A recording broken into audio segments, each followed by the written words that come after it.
Assalamualaikum warahmatullahi wabarakatuh. Hadirin sekalian, judul presentasi saya pada pagi hari ini adalah tradisi suluk dalam perspektif karantina mandiri, studi di Tarekat Naqsyabandiyah Khalidiyah Besilam Babu Salam Langkat. Hadirin sekalian, ada beberapa yang ingin saya dudukkan, jelaskan kepada hadirin peserta sekalian. Yang pertama adalah Naqsyabandiyah, Tarekat Naqsyabandiyah. Naqsyabandiyah ini adalah mengambil nisbah dari pendiri tarekat itu sendiri yang bernama Syekh Muhammad Bahauddin Naqsyabandi, yang dilahirkan di Arifah 4 km dari Bukhara, Uni Soviet. Adapun Khalidiyah ini adalah periode marhalah dari Syekh Khalid Utsmani Al-Baghdadi kepada sekarang ini, maka disebut Khalidiyah. Jadi hadirin sekalian, Naqsyabandiyah ini banyak, ada Naqsyabandiyah Siddiqiyah, ada dia Taifuriyah, Ahrariyah. Tapi di antara sekian tarekat yang paling masyhur adalah Naqsyabandiyah Khalidiyah, karena tarekat Naqsyabandiyah punya konsep disebut suluk. Dan suluk ini diperkenalkan oleh seorang tokoh mujaddid pada dalam seluruh tarekat Naqsyabandiyah yang bernama Syekh Khalid Kurdi Al-Baghdadi.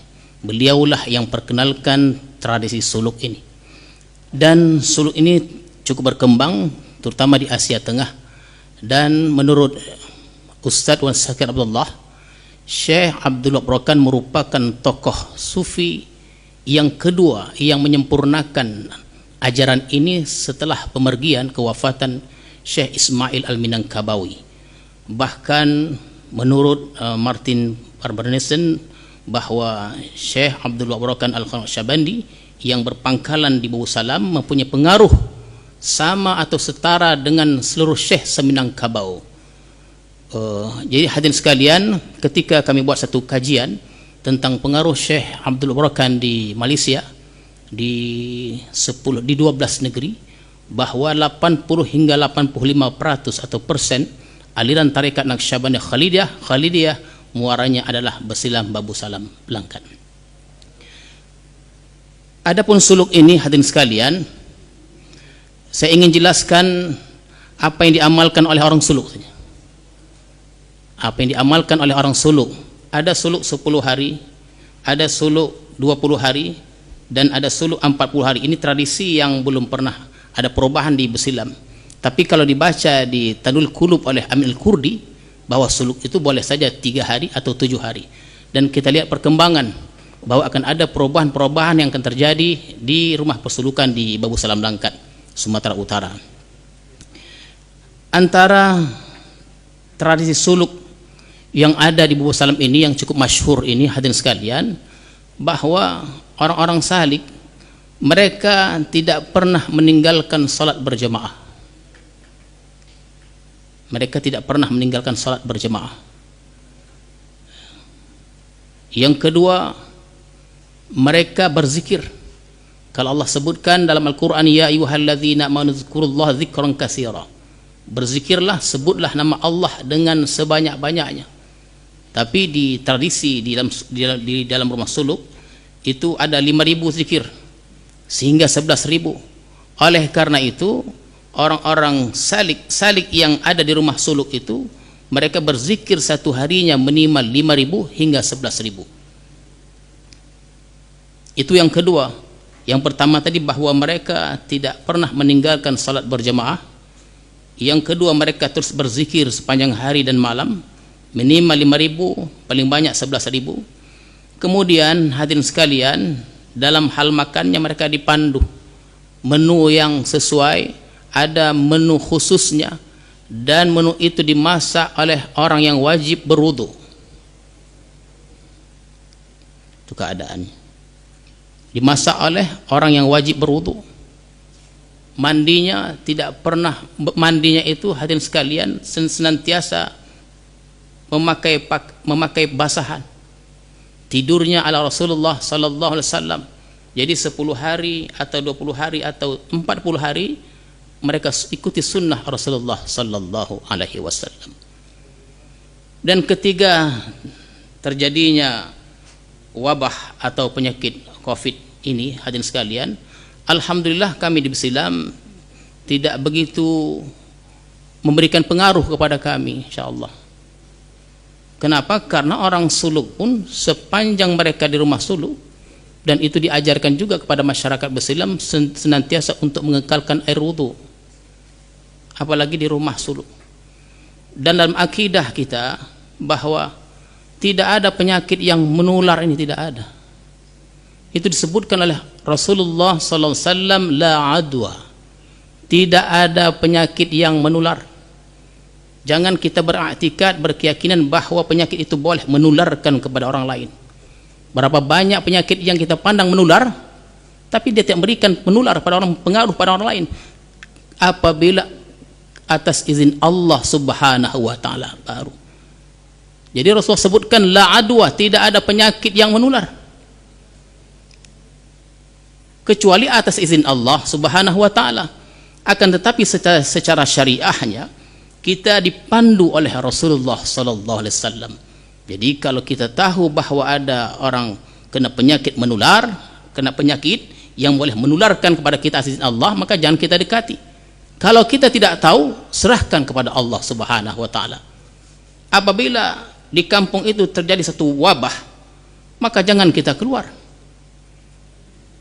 Itu keluarnya kita dari wabah itu, dari kampung, sama seperti kita lari dari medan perang.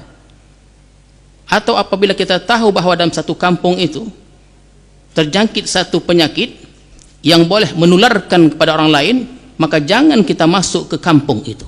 Itu dari segi syariahnya. Tapi yang i'tikad kita bahwa tidak ada penyakit yang menular, la adwa, tidak ada penyakit yang menular kecuali atas izin Allah subhanahu wa ta'ala. Dan keberadaan kami di Bubu Salam, khususnya orang-orang Sulu, alhamdulillah kami terjaga dari wabah seperti yang melanda kita saat ini. Boleh next.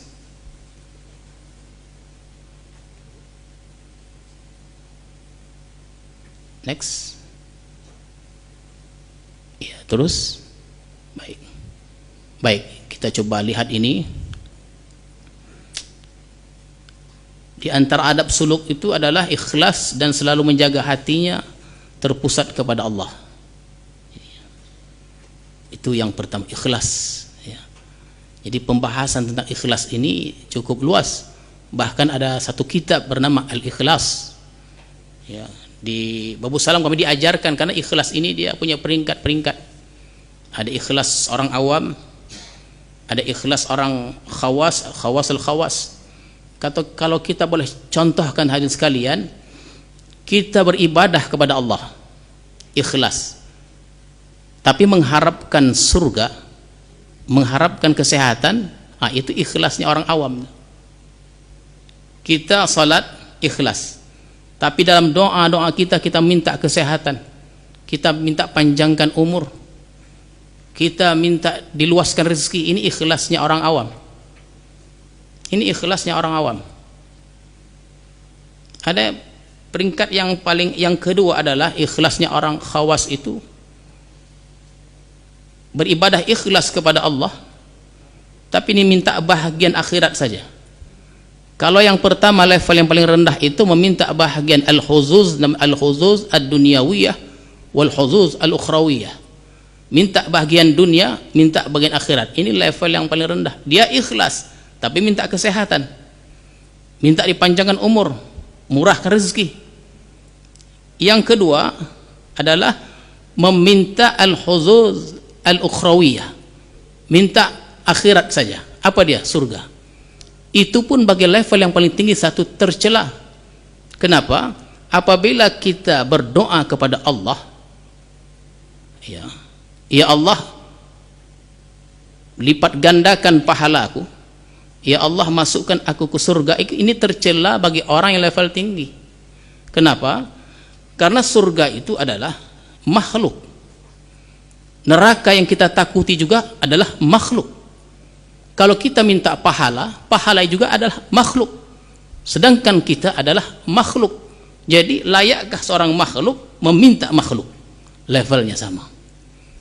Jadi diajarkan di sana adalah sampai ke level yang paling tinggi yang diharapkan, tapi jarang yang sampai ke level itu. Hadirin sekalian, kita meminta pencipta surga, pencipta neraka, pencipta pahala dan lain-lain. Nah, inilah yang kita harapkan. Jadi di rumah suluk itu tertulis ilahi anta maksudi waridhaka matlubi. Inilah dia permintaannya. Jadi yang kita minta itu bukan kesehatan, dipanjangkan umur, atau minta surga, atau dijauhkan neraka. Karena kalau kita melihat syairnya atau doanya Rabi'atul Adawiyah, itu bertolak belakang dengan kita. Karena Rabi' Adawiyah ketika bersyair meminta, ya Allah, apabila aku beribadah kepadamu mengharapkan surga, jauhkan aku dari surgamu. Ya Allah, apabila aku beribadah takut akan nerakamu, masukkan aku ke nerakamu. Jadi aku beribadah bukan mengharapkan surgamu, bukan takut akan nerakamu, tapi semata-mata karena cinta aku kepadamu. Jadi berbeda dia. Tapi hadirin sekalian, kalau kita buat statistik bahwa kalau kita dengar doa orang di masjid itu seperti itu. Apa doanya? Ya Allah, panjangkan umur. Ya Allah, murahkan rezeki. Ya Allah, sehatkan aku, dan lain-lainnya. Itu merupakan ikhlas level yang paling rendah, awam. Begitu kata Al-Imam Al-Arif Billah Ahmad Ibn Atha'illah. Jadi ikhlas ini memang panjang pembahasannya. Yang kedua adalah dapat izin mursyid dalam bersuluk. Ada, bukan baiat namanya, ya, bukan baiat. Jadi seorang suluk itu ketika mau suluk, dia datang ke tuan guru, dia mengatakan dengan perkataan redaksi seperti ini: Assalamualaikum tuan, minta izin saya mau masuk suluk 10 hari 10 malam, mohon doa dan bimbingan tuan. Ya, redaksinya seperti itu, baiatnya itu seperti itu. Kemudian tidak makan daging dan ikan. Ini menjadi pro dan kontra, tapi perlu menjelaskan bahwa larangan ini untuk 10 hari saja. Bahwa hadirin sekalian, sebagaimana yang kita ketahui bahwa manusia itu terdiri 2 unsur, yaitu rohani dan jasmani, atau jasmani dan rohani. Kedua-dua unsur ini ada penyakitnya. Jasmani ada penyakitnya, tempatnya adalah rumah sakit. Sedangkan rohani, jasmani itu diciptakan dari tanah, sedangkan rohani tadi tidak ada manusia yang tahu diciptakan dari apa dia. Ya. Tidak ada manusia yang tahu diciptakan dari apa dia. Jadi jasmani, bahwa manusia diciptakan dari tanah. Saya teringat ada satu pantun yang selalu disenandungkan oleh orang Melayu. Begini pantunnya, ada 3 bait, Bapak Rektor. Manusia pertama adalah Adam, nenek manusia kafir dan Islam. Asal mulanya di Darussalam, dijadikan Allah dari tanah segenggam. Tinggallah Adam berhari-hari, di dalam surga seorang diri. Dilihatnya burung 2 sejoli, inginlah Adam hendak beristri. Niat Adam Allah ketahui, dijadikan Hawa dari tulang rusuk kiri. Adam dinikahkan, Jibril menjadi saksi, hantarannya salawat Nabi. Jadi pantun Melayu ini terkadang mematahkan kitab kuning. Ya. Banyak kitab-kitab kuning itu menyebutkan, kitab-kitab lama itu, bahwa ada Adam sebelum Adam. Tapi memang ada kesimpulannya, dipatahkan 1 bait pantun Melayu saja. Manusia pertama adalah Adam, nenek manusia kafir dan Islam. Asal mulanya di Darussalam, dijadikan Allah dari tanah segenggam. Jadi manusia ini dijadikan Allah dari tanah, sebab kita makan dan minum dari tanam-tanaman yang tumbuh dan mengambil sari dari tanah itu. Jadi hadirin sekalian, kenapa orang suluk dipantangkan makan daging dan ikan? Karena lauk yang berdarah ini mengandung protein yang cukup tinggi. Itu saja. Seperti penyakit jasmani, kalau dia ada gulanya, ada pantangannya. Darah tinggi ada pantangannya. Jadi orang suluknya ada pantangannya. Tidak boleh sementara selama 10 hari itu makan daging dan ikan. Kenapa? Daging dan ikan ini mengandung protein yang cukup tinggi. Jadi kerja mereka 11 hari berzikir, 10 hari berzikir, setiap harinya 11.000 zikir. Kalau lauknya daging dan ikan, mengantuk, tak boleh bertahan. Dan itu pengalaman orang yang ada di Sulu. Jadi apa lauknya? Tahu dan tempe. Itu yang menyebabkan mereka boleh bertahan duduk lama. Sebab bagi seorang salik, ketika duduk seperti ayam menetas 2 hingga 3 jam duduk, tawaruk terbalik ya, duduk tawaruk terbalik. Itu ada orang duduk tawaruk terbalik 5 menit jatuh. Nah, itulah antara kenapa di rumah Sulu itu dilarang, dipantangkan dalam 10 hari saja daging, ikan, kemudian telur dan lain-lain yang ada darah, yang berdarah. Di sini sebutkan juga tidak bersandar selama berselu. Ini tidak perlu saya jelaskan. Kemudian mendahului kanan memasuki rumah suluk. Next. Tidak berbicara kecuali sangat penting. Itu tradisi rumah suluk. Ya, sangat menjaga. Kenapa? Karena selama mereka berada di rumah suluk, dipantangkan atau dilarang mereka untuk berbicara kecuali hal-hal yang penting. Yang ketujuh, menjaga ketenangan tempat suluk. Yang ke-8, menutup kepala saat keluar tempat suluk. Termasuk ke kamar mandi mereka ada punya penutup sendiri, hadirin sekalian. Yang ke-9, menjaga wudhu. Ini saya sudah sebutkan bahwa orang yang berada di rumah suluk itu mengekalkan wudhu mereka, dan itulah diajarkan kepada masyarakat Islam agar mereka senantiasa mengekalkan air wudhu. Next, manfaat suluk untuk jiwa dan fisik. Hatinya senantiasa hidup. Kemudian hati kuat melawan nafsu, hati selalu terjaga, hati merasa selalu diawasi, hati selalu berzikir kepada Allah, kemudian hati mendapatkan kenikmatan. Jadi hadir sekalian, ada 2 teori dan praktek. Teorinya itu kami sampaikan setiap malam Rabu dan malam Kamis. Malam Rabu itu materi yang kami sajikan adalah tafsir Jalalain.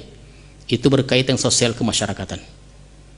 Alhamdulillah ramai juga yang hadir setiap pengajian malam Rabu itu. Selasa malam Rabu. Materinya adalah tafsir Jalalain. Saya pilih tafsir Jalalain karena berkaitan sosial kemasyarakatan. Merubah karakter sebuah masyarakat itu perlu tadarruj, perlahan-lahan. Tidak boleh drastis, ya, frontal, tapi dia berangsur-angsur. Malam Kamis ada 2 materi yang saya sampaikan secara teorinya. Malam Kamis pertama hingga ke-4 atau ke-3 materinya Kitabul Hikam, ditulis oleh Ibnu Athaillah. Jadi Ibnu Athaillah itu dalam kitab itu ada 264 hikmah, dan setiap hikmah itu 1 jam. Jadi ada 264 jam ceramah itu. Ya, mungkin dalam tempoh 4 atau 5 tahun. Yang malam Kamis yang ke-5 itu saya pilih kitab rujukan itu Tanurul Qulub, bagian terakhir tauhidnya. Diajarkan kepada orang-orang Sulu supaya mereka tidak tergelincir dalam menjalankan ibadah kepada Allah Subhanahu wa taala. Itu suluk untuk jiwa. Kemudian next. Mohon izin 3 menit lagi. Baik. Cukup ini. Terhindar dari penyakit. Tadi sudah saya sampaikan bahwa tidak ada penyakit yang menular kecuali atas izin Allah Subhanahu wa taala. Tubuh akan selalu bersih. Yang ketiga adalah terjaga kesehatan tubuh dan cocok untuk fisikal. Artinya terjaga, menjaga jarak dan lain-lainnya. Dan insya Allah kami di Besilam, khususnya di rumah suluk, sangat menjaga ini. Walaupun tidak ada pemberitahuan, karena orang suluk tidak banyak bicaranya. Mereka duduk berzikir di kelambu mereka masing-masing. Dan tidak dibenarkan mereka untuk banyak berbicara kecuali hal-hal penting saja. Jadi hadirin dan hadirat sekalian, itu saja yang dapat saya sampaikan, yang dapat saya presentasikan. Mudah-mudahan ada manfaatnya. Akhirul kalam. Assalamualaikum warahmatullahi wabarakatuh. Waalaikumsalam warahmatullahi wabarakatuh.